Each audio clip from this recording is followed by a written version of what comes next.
Are you new to molding and casting, or just want to learn about some new products? Well, in this video we show you how to use our Brush-On bundle to produce a one-piece silicone mold with a rigid support shell.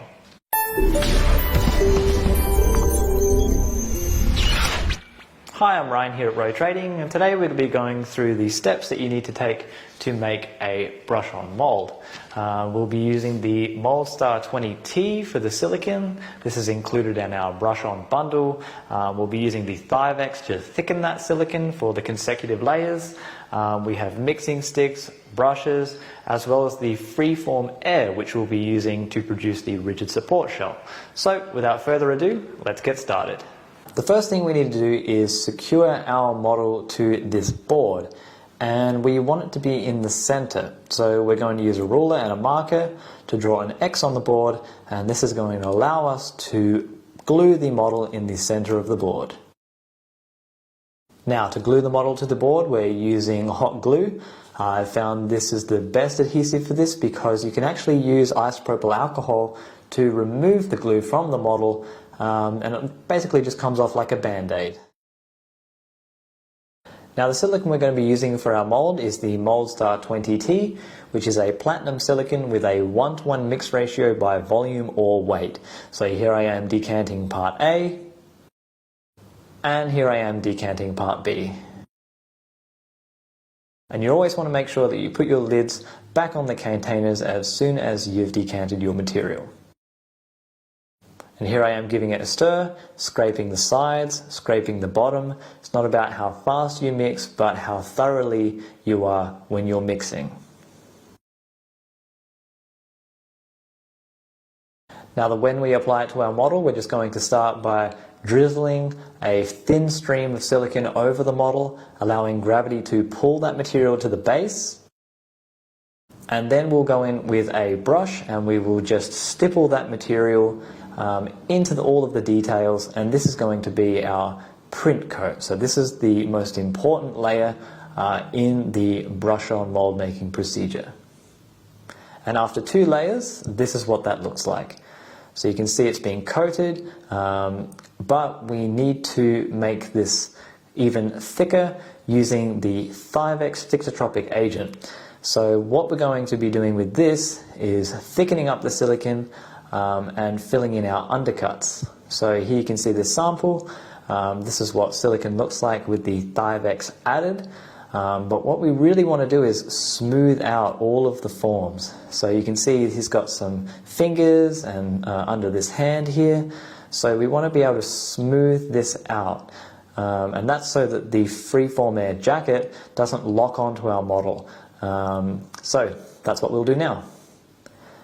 So just as before, we decanted our MoldStar 20T, but this time we're adding 4 drops of the Thivex thixotropic agent into the mix. Now, you won't notice it go thick straight away. It does take a little while, so just give it a stir and then wait a couple of seconds before adding more Thivex into your mix. So here I am applying it to the model, and as you can see, the silicone has now become like a peanut butter consistency. And now we can go in and aim to fill in all of the undercuts just with a brush. And then I've also found that a tongue depressor will help to smooth off the silicone even more. And we're going to do this 3 times. And then after 3 times, this is what it looks like. So there are some details that I have added. So there are these dots along the silicone, and the reason why I've added these is to give me an indication of where my freeform air jacket is going to be. So I've put on my gloves. Freeform air is an adhesive, so you want to make sure you're wearing gloves when you're working with this material.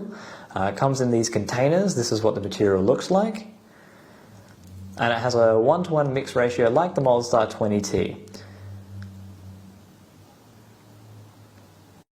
So here I've decanted part A and B, and I'm going to start mixing part A and B together. And what I'm aiming for is a uniform color. I don't want to see any grey or white streaks, but after I've mixed it for a short time, here is what it should look like, and it's very easy to apply.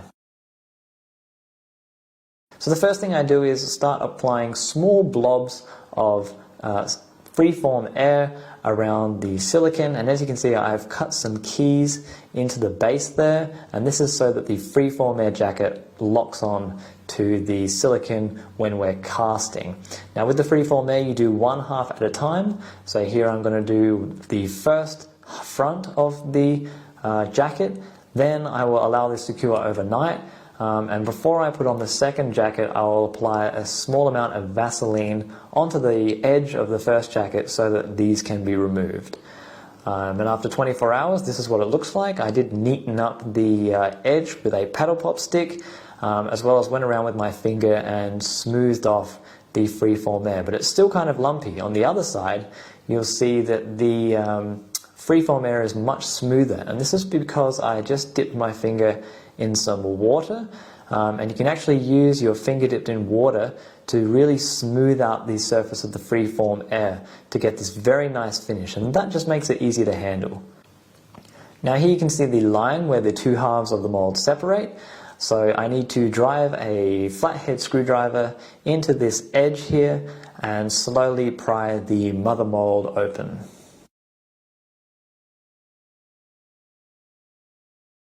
So just working gently from one side to the other.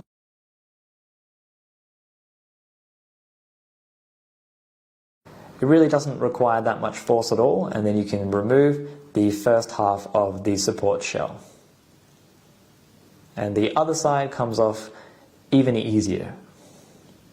Now sometimes it's necessary to put a small cut in the silicone to release your model from the silicone, and that's what we did here. And now we have our finished mold. So a flexible Moldstar 20T silicone mold with a rigid support shell made out of freeform air. And as you can see, the freeform air fits the silicone perfectly. It just locks in place, just like this. And those keys we added on the bottom also help to align the silicone in the jacket. And the other half of the mold also fits perfectly, and just with a snap, the whole mold is complete. And that's how you make a brush-on mold with a rigid support shell using our Brush-On bundle. So just an overview of the steps involved. The first step was securing your model to the baseboard using hot glue. Second step was brushing 2 thin layers of Moldstar 20T over the model. Third step was brushing consecutive layers of Moldstar 20T, but using the 5X thixotropic agent to make thicker layers over the model. And then the final step was producing the rigid support shell using the freeform air. And now this mold is ready for casting. So thank you for watching. I hope you've learned something. If you have any questions, please leave them in the comments below. Until our next video. Bye for now.